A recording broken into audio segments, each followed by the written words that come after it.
Daniel chapitre 2. La seconde année du règne de Nebuchadnezzar, Nebuchadnezzar eut des songes. Il avait l'esprit agité et ne pouvait dormir. Le roi fit appeler les magiciens, les astrologues, les enchanteurs et les chaldéens pour qu'ils lui disent ses songes. Ils vinrent et se présentèrent devant le roi.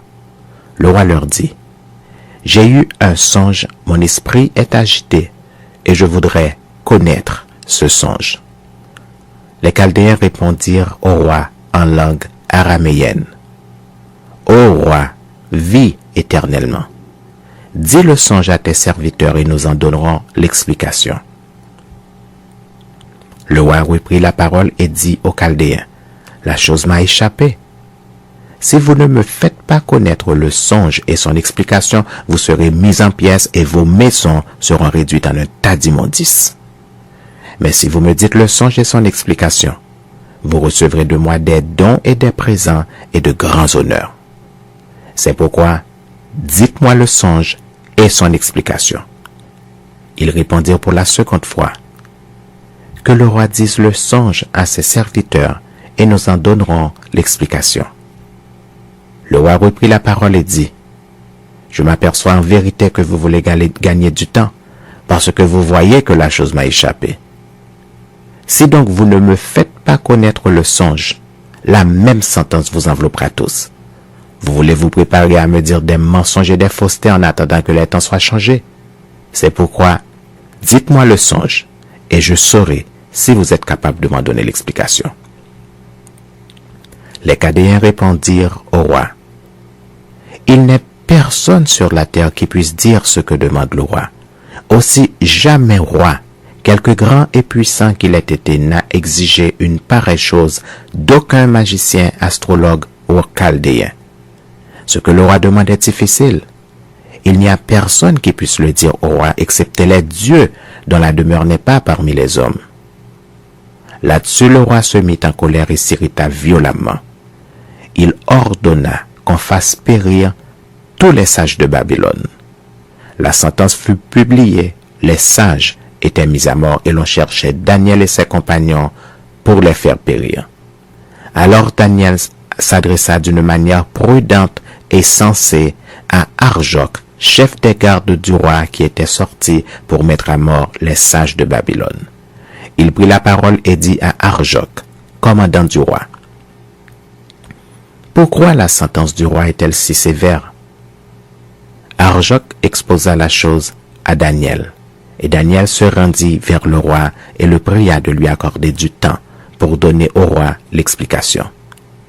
Ensuite, Daniel alla dans sa maison et il instruisit de cette affaire Anania, Miskaël et Azaria ses compagnons, les engageant à implorer la miséricorde du Dieu des cieux afin qu'on ne fît pas périr Daniel et ses compagnons avec le reste des sages de Babylone. Alors, le secret fut révélé à Daniel dans une vision pendant la nuit, et Daniel bénit le Dieu des cieux. Daniel prit la parole et dit, « Béni soit le nom de Dieu, d'éternité en éternité. À lui appartiennent la sagesse et la force. C'est lui qui change les temps et les circonstances, qui renverse et qui établit les rois, qui donne la sagesse aux sages et la science à ceux qui ont de l'intelligence. Il révèle ce qui est profond et caché, il connaît ce qui est dans les ténèbres, et la lumière demeure avec lui. Dieu de mes pères, je te glorifie et je te loue de ce que tu m'as donné la sagesse et la force, et de ce que tu m'as fait connaître ce que nous t'avons demandé, de ce que tu nous as révélé, le secret du roi. » Après cela, Daniel se rendit auprès d'Arjoc, à qui le roi avait ordonné de faire périr les sages de Babylone. Il alla et lui parla ainsi. « Ne fais pas périr les sages de Babylone. Conduis-moi devant le roi, et je donnerai au roi l'explication. » Arjoc conduisit promptement Daniel devant le roi et lui parla ainsi. « J'ai trouvé parmi les captifs de Juda un homme qui donnera l'explication au roi. » Le roi prit la parole et dit à Daniel qu'on nommait Belshazzar, « Es-tu capable de me faire connaître le songe que j'ai eu et son explication ?» Daniel répondit en présence du roi et dit, « Ce que le roi demande est un secret que les sages, les astrologues, les magiciens et les devins ne sont pas capables de découvrir au roi. Mais il y a dans les cieux un Dieu qui révèle les secrets et qui a fait connaître au roi Nebuchadnezzar ce qui arrivera dans la suite des temps. Voici ton songe et les visions que tu as eues sur ta couche.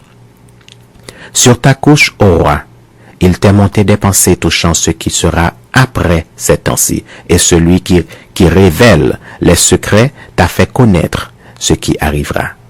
Si ce secret m'a été révélé, ce n'est point qu'il y ait en moi une sagesse supérieure à celle de tous les vivants, mais c'est afin que l'explication soit donnée au roi et que tu connaisses les pensées de ton cœur.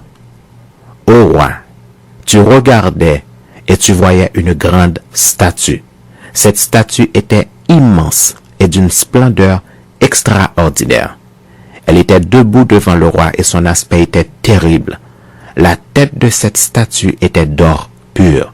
Sa poitrine et ses bras étaient d'argent. Son ventre et ses cuisses étaient d'airain.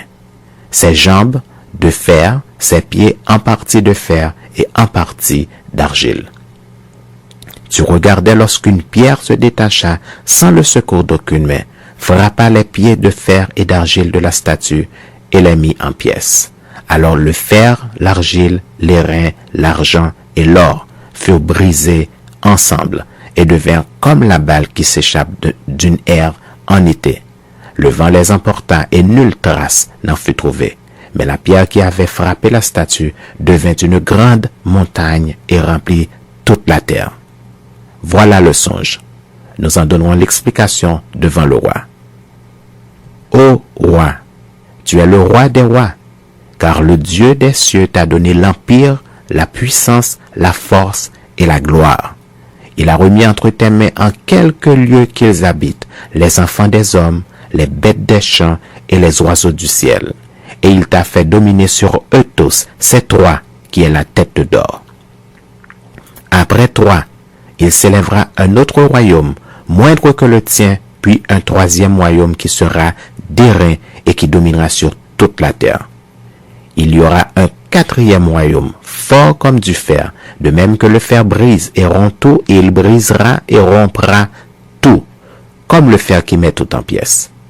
Et comme tu as vu les pieds et les orteils, en partie d'argile de potier et en partie de fer, ce royaume sera divisé. Mais il y aura en lui quelque chose de la force du fer parce que tu as vu le fer mêlé avec l'argile. Et comme les droits des pieds étaient en partie de fer et en partie d'argile, ce royaume sera en partie fort et en partie fragile. Tu as vu le fer mêlé avec l'argile parce qu'ils se mêleront par des alliances humaines. Mais ils ne seront point unis l'un à l'autre, de même que le fer ne s'allie point avec l'argile.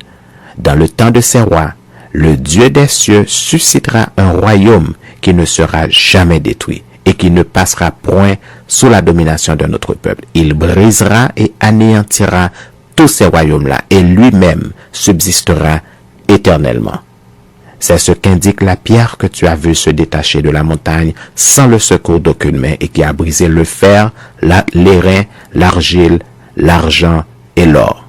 Le grand Dieu a fait connaître au roi ce qui doit arriver après cela. Le songe est véritable et son explication est certaine. Alors le roi Nebuchadnezzar tomba sur sa face et se prosterna devant Daniel, et il ordonna qu'on lui offrît des sacrifices et des parfums. Le roi adressa la parole à Daniel et dit, « En vérité, votre Dieu est le Dieu des dieux et le Seigneur des seigneurs, et il révèle les secrets puisque tu as pu découvrir ce secret. » Ensuite le roi éleva Daniel et lui fit de nombreux et riches présents. Il lui donna le commandement de toute la province de Babylone et l'établit chef suprême de tous les sages de Babylone. Daniel pria le roi de remettre l'intendance de la province de Babylone à Shadrach, Meshach et Abednego, et Daniel était à la cour du roi.